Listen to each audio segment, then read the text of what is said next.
ഇപ്പോൾ R V Babu കൂടി telephone ലൈനിലുണ്ട്, Hindu Aikyavedi നേതാവ്. ശ്രീ ആർ വി ബാബു, ഇവിടെ സി കെ ഷാക്കിറിനെ പോലെയുള്ളവർ ഉന്നയിക്കുന്നത് എപ്പോഴാണ് ജമാഅത്തെ ഇസ്ലാമി മതരാഷ്ട്രവാദം ഉന്നയിച്ചിട്ടുള്ളത്? അങ്ങനെയൊന്ന് അവരുടെ അറിവിൽ ഇല്ല എന്നുള്ളതാണ്. തെരഞ്ഞെടുപ്പ് കാലഘട്ടങ്ങളിലൊക്കെ അവരുടേതായ നിലപാട് ജമാഅത്തെ ഇസ്ലാമിയുടെ പൊളിറ്റിക്കൽ പാർട്ടി, വെൽഫെയർ പാർട്ടി അടക്കം സ്വീകരിക്കും. അവർ ആർക്ക് വോട്ട് ചെയ്യണമെന്ന് അവർ തീരുമാനിക്കും. അതാണ് നടക്കുന്ന സാഹചര്യം. അതിനെ ഈ നിലയിൽ കൂട്ടിക്കുഴയ്ക്കേണ്ടതില്ല എന്നാണ് അവർ പറയുന്നത്. ഇന്നു മുതലാണ് മുസ്ലിം ലീഗിന് ജമാഅത്തെ ഇസ്ലാമി തൊട്ടുകൂടാത്ത പാർട്ടിയായിട്ട്, അല്ലെങ്കിൽ തൊടാവുന്ന പാർട്ടിയായിട്ട് മാറിയത്. ജമാഅത്തെ ഇസ്ലാമിയെ സംബന്ധിച്ച് മുസ്ലിം ലീഗിന്റെ നേതാക്കന്മാര് മുൻപ് പറഞ്ഞത് എന്തായിരുന്നു?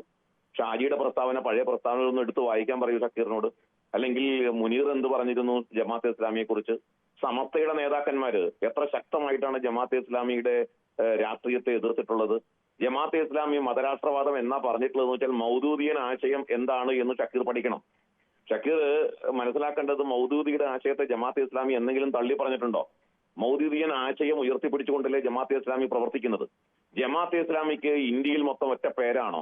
കാശ്മീരിൽ ജമാഅത്തെ ഇസ്ലാമി ഏത് പേരിലാണ് പ്രവർത്തിക്കുന്നത്? എന്തുകൊണ്ടാണ് കാശ്മീരിൽ ജമാഅത്തെ ഇസ്ലാമി ഹിന്ദ് എന്ന പേരിൽ പ്രവർത്തിക്കാത്തത്? അങ്ങനെ കാശ്മീരിനെ ഇന്ത്യയുടെ ഭാഗമായിട്ട് അംഗീകരിക്കാത്ത ഒരു രാഷ്ട്രീയ പ്രസ്ഥാനമാണ് ജമാഅത്തെ ഇസ്ലാമി എന്ന് ഷക്കീറിന് അറിയാമോ? ജമാഅത്തെ ഇസ്ലാമിയുടെ രാഷ്ട്രീയം എന്നുള്ളത് നാളിതുവരെ പരിചയപ്പെട്ടു വന്നിട്ടുള്ള എല്ലാവർക്കും അറിയാവുന്ന ഒരു കാര്യം, അത് മതരാഷ്ട്രവാദമാണ് ഉയർത്തുന്നത്. ഇന്ത്യയെ ഒരു ഇസ്ലാമിക രാഷ്ട്രമാക്കി മാറ്റാനുള്ള മൗദൂദിയൻ ആശയമാണ് ജമാഅത്തെ ഇസ്ലാമി നടപ്പാക്കാൻ ശ്രമിക്കുന്നത് എന്നുള്ള കാര്യമാണ്. ഇപ്പോ ജമാഅത്തെ ഇസ്ലാമി, ഇപ്പോ നിങ്ങളുടെ ചോദ്യത്തിൽ ഞാൻ കേട്ടിരുന്നു, ബംഗ്ലാദേശിലടക്കം ജമാഅത്തെ ഇസ്ലാമി എന്ത് ചെയ്യുന്നു? 1971 യുദ്ധത്തിൽ ജമാഅത്തെ ഇസ്ലാമി അവിടുത്തെ ന്യൂനപക്ഷ സമൂഹത്തിനെ എങ്ങനെ വേട്ടയാടി? ജമാഅത്തെ ഇസ്ലാമിയുടെ ഗുണ്ടാ സംഘമായിട്ടുള്ള റസാക്കർമാരെ ഉപയോഗിച്ചുകൊണ്ട് ജമാഅത്തെ ഇസ്ലാമി എങ്ങനെയാണ് അവിടുത്തെ ന്യൂനപക്ഷങ്ങളായ ഹിന്ദുക്കളെ, പട്ടികജാതി സമൂഹങ്ങളെ ഒക്കെ വേട്ടയാടിയത് എന്നുള്ളത് ചരിത്രമല്ലേ? ബംഗ്ലാദേശിൽ നിന്നും ഇന്ത്യയിലേക്ക് ഓടിപ്പോന്ന നാമശൂദ്ര വിഭാഗത്തിൽപ്പെട്ട പട്ടികജാതിക്കാരെ ആരാണ് അവിടെ നിന്ന് അടിച്ചോടിച്ചത്? ഇപ്പൊ ബംഗ്ലാദേശിൽ വീണ്ടും നിരോധനം മാറ്റപ്പെട്ട് അധികാരത്തിന്റെ യഥാർത്ഥത്തിൽ പാവ സർക്കാരായിട്ട് ഇരിക്കുന്ന മുഹമ്മദ് യൂനിസിനെ നിയന്ത്രിക്കുന്ന ജമാഅത്തെ ഇസ്ലാമിയാണ്. ആ ജമാഅത്തെ ഇസ്ലാമിയുടെ നിയന്ത്രണം യഥാർത്ഥത്തിൽ ലോകത്താകമാനം ജമാഅത്തെ ഇസ്ലാമി ഒരൊറ്റ ആശയമാണ്. ആ ആശയം അവിടെ ശ്രീ ആർ വി ബാബു, ഞാൻ ഈ അയൽരാജ്യത്തിന്റെ ഉദാഹരണം പറഞ്ഞത് മറ്റൊന്നും കൊണ്ടല്ല. ഇപ്പോൾ കമ്മ്യൂണിസ്റ്റ് ആശയങ്ങൾ പങ്കുവയ്ക്കപ്പെടുന്ന നിരവധിയായ രാജ്യങ്ങളുണ്ട്. ഇപ്പോൾ കേരളത്തിലൊരു കമ്മ്യൂണിസ്റ്റ് പാർട്ടിയുണ്ട്, അല്ലെങ്കിൽ ഇന്ത്യയിൽ ഒരു കമ്മ്യൂണിസ്റ്റ് പാർട്ടിയുണ്ട്. ആ കമ്മ്യൂണിസ്റ്റ് പാർട്ടിയല്ല ചൈനയിലെ കമ്മ്യൂണിസ്റ്റ് പാർട്ടി എന്ന് നമുക്കറിയാം. അതേ കമ്മ്യൂണിസ്റ്റ് പാർട്ടിയല്ല കൊറിയയിലെ കമ്മ്യൂണിസ്റ്റ് പാർട്ടി എന്നും നമുക്കറിയാം.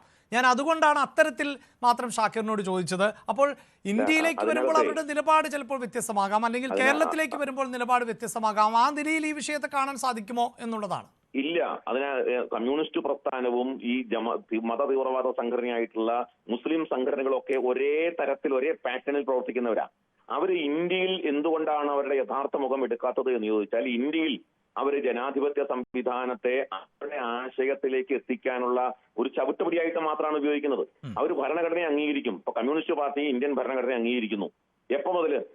കൽക്കട്ട തീസിസിൽ ആ സമരം, അട്ടിമറി സമരം പരാജയപ്പെടുകയും കമ്മ്യൂണിസ്റ്റ് പ്രസ്ഥാനത്തിന് ഇന്ത്യയിൽ മുന്നോട്ട് പോകാൻ സാധ്യമില്ല എന്ന് മനസ്സിലാക്കിയപ്പോൾ ഒരു പാർലമെന്ററി ഡെമോക്രസിയെ ഒരു അടവ് നയമായിട്ട് സ്വീകരിക്കുന്നതാണ്. പാർലമെന്ററി ഡെമോക്രസി കമ്മ്യൂണിസ്റ്റ് പാർട്ടികൾക്ക് ഒരു അടവ് നയത്തിന്റെ ഭാഗമാണ്.